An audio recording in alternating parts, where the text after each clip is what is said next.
So, what's up mga boss? So, ang pag-uusapan natin ngayon kung paano mag-register ngayong 2025 ng mga motor nyo. So, ang kailangan mo lang requirements, sorry malistahan ako, insurance,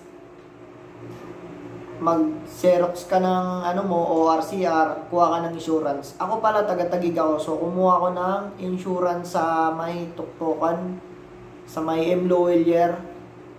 So, nagkakahalaga lang siya ng 296. Ayan. So, yun yung unang-unang mong kukunin, insurance. Ipasirox mo lang yung ORCR mo, punta ka sa M. Lowellier. Mabilis na lang yung gawin, saglit lang yun. Kasi, may nakita ko sa YouTube kasi yung sa Cebuana daw hindi tinatanggap. Pero yung, nung kumuha ko sa M. Lowellier, tinanggap naman sa LTO. Tapos, then, kumuha ko ng emission. Pumunta ako ng emission test. Taga-Taguig ako, so dyan lang ako sa may Libay Mariano nagkuha. Ang binayaran ko lang sa emission is 600. Kung wala ka pang insurance and dumiretso ka sa emission, meron naman silang emission doon. Insurance pala doon, sorry. Ang insurance doon is 500. O malaki din matitipid mo kung sa M. Lowellier ka kukuha, di ba?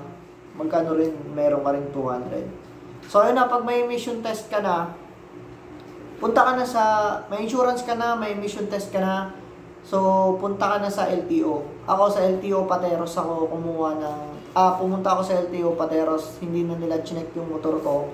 Binigay ko lang yung requirements kung emission test sa insurance. Then, pasok na ako sa loob, saglit lang ako, mga 30 minutes siguro, then okay na.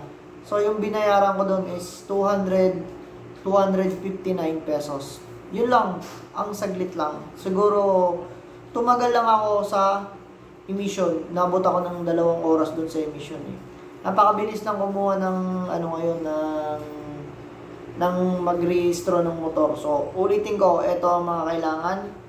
Insurance, emission, tapos, Xerox copy mo na yung mga ORCR mo. Then, punta ka sa LTO nyo na pinakamalapit. Ganun lang. So, ang gastos ko lahat-lahat umabot ng 1,155. Yun lang ang nagastos ko sa pag-rehistro ko ng motor ngayong 2025.